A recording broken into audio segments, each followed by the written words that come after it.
Ada sebuah desa terpencil yang dikelilingi oleh hutan lebat. Meski terpencil dari peradaban, tapi penduduknya hidup dengan tenang.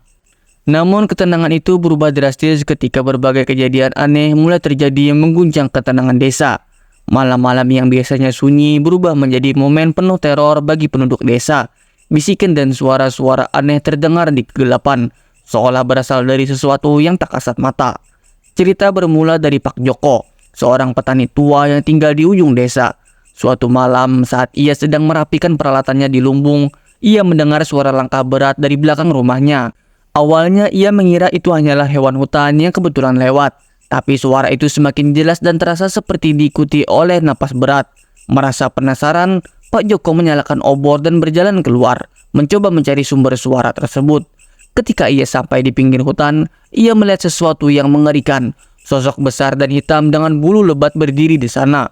Tubuhnya tinggi menjulang hingga hampir 2 kali lipat ukuran manusia biasa. Wajahnya terlihat samar, namun mata merah menyala bersinar dari balik kegelapan. Sosok itu mengeluarkan suara geraman rendah yang membuat bulu kuduk Pak Joko berdiri.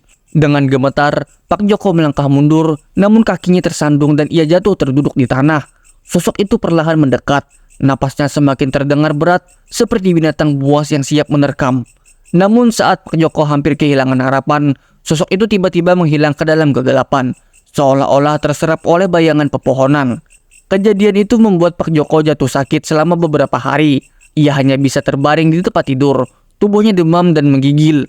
Warga desa pun mulai bergosip, mengatakan Pak Joko telah melihat Gundurwo, makhluk halus yang dipercaya sering berkeliaran di hutan sekitar desa. Beberapa warga tua memperingatkan yang lainnya untuk tidak keluar rumah setelah senja, terutama di dekat hutan.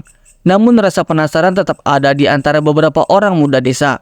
Trudy, pemuda yang dikenal berani dan suka dengan tantangan, menolak mempercayai cerita-cerita mistis tersebut. Bersama 2 temannya, Dedi dan Anton, mereka memutuskan untuk menyelidiki sendiri kebenaran tentang Gundurwo yang diduga telah mengganggu Pak Joko. Mereka ingin membuktikan bahwa itu hanyalah mitos atau sekedar khayalan warga tua. Malam itu, dengan membawa senter dan bekal, ketiga pemuda tersebut menuju hutan. Mereka berjanji tidak akan takut dan akan tetap berpikir logis. Suasana malam itu begitu sunyi, hanya terdengar suara angin dan serangga malam. Namun semakin dalam mereka masuk ke hutan, suasana berubah menjadi mencekam. Pohon-pohon tinggi di sekitar mereka tampak seperti bayangan gelap yang mengintai. Suara-suara aneh mulai terdengar, seperti suara ranting patah dan gesekan tanah. "Apakah kalian melihat itu?" bisik Anton sambil matanya melirik ke sekeliling. Kedua temannya mengangguk, napas mereka mulai tercekat.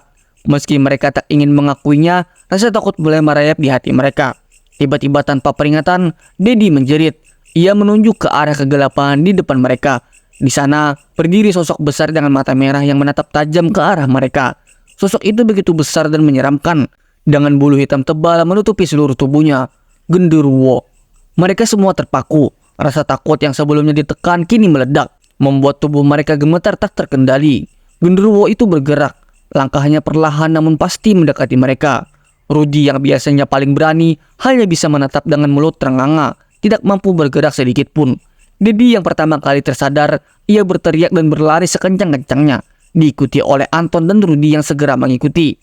Mereka berlari melalui hutan yang semakin gelap. Dahan-dahan pohon seperti mencengkram tubuh mereka. Suara nafas Gundurwo yang berat terdengar semakin dekat di belakang mereka, seolah-olah makhluk itu bisa menangkap mereka kapan saja. Ketika mereka akhirnya keluar dari hutan dan kembali ke desa, mereka segera menuju rumah Pak Joko. Dengan napas tersengal-sengal, mereka menceritakan apa yang mereka lihat kepada para warga yang sedang berkumpul. Wajah-wajah warga berubah pucat. Beberapa dari mereka bahkan tampak mulai menangis. Sejak malam itu, desa tersebut benar-benar berubah. Warga desa semakin berhati-hati. Tak ada lagi yang berani keluar setelah senja. Namun teror Gundurwo itu belum berakhir. Setiap malam, suara-suara aneh masih terdengar dari arah hutan. Ada warga yang mengaku melihat sosok besar itu berkeliaran di pinggiran desa, menatap ke arah rumah mereka dengan mata merah menyala. Kepala desa, Pak Soekarno, akhirnya memutuskan untuk memanggil seorang dukun terkenal dari desa sebelah untuk membantu. Dukun itu datang dengan membawa sesajen dan berbagai alat ritual. Setelah melakukan upacara yang cukup panjang, dukun tersebut mengatakan bahwa Gundurwo yang mengganggu desa itu adalah makhluk tua yang telah lama bersemayam di hutan tersebut. Ia marah karena ada manusia yang melanggar batas wilayahnya.